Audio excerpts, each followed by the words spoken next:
bike নাপাই হত্যা কৰিলে নিজ পত্নীক যৌতুকৰ বাবে সংঘটিত হ'ল ভয়ংকৰ ঘটনা নৃশংস অমানৱীয় কল্পনাৰো অতীত এক ঘটনা সংঘটিত হৈছে এখন অসমতে যৌতুকত জোৱাইক লাগে বাইক নাপাই হত্যা কৰিলে নিজ পত্নীক হাজোৰ কুৱাৰপুৰত সংঘটিত হৈছে এই ভয়ংকৰ ঘটনা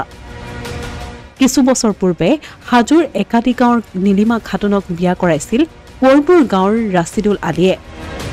বিয়াৰ পিছতেই জোৱাই ৰাছিদুলে যৌতুকত বাইক বিচাৰি অত্যাচাৰ চলাইছিল পত্নী নীলিমাক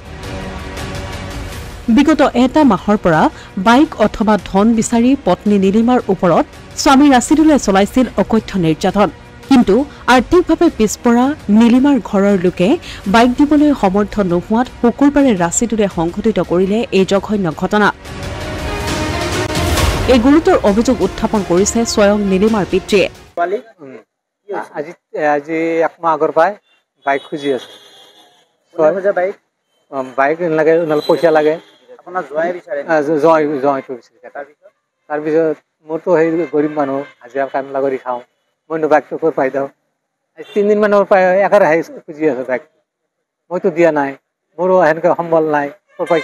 যাওঁ পুৱাই ফোনযোগে নিজ কন্যাক হত্যা কৰাৰ কথা খবৰ পাই হাহাকাৰ লাগে নীলিমা খাতুনৰ পিতৃগৃহত পুৱতি নিশা হত্যা কৰি ৰোগত পৰি মৃত্যু হোৱাৰ ৰূপ দিয়াৰ চেষ্টা চলোৱা স্বামীগৃহই নীলিমাক লৈ গৈছিল হাস্পতাললৈ পিছত নীলিমাৰ পিতৃগৃহই হাজোত মৃত অৱস্থাত নীলিমাক এখন গাড়ীত উদ্ধাৰ কৰে বৰ্তমান ৰাছিদুল আলীক হাজো আৰক্ষীয়ে গ্ৰেপ্তাৰ কৰি অব্যাহত ৰাখিছে তদন্ত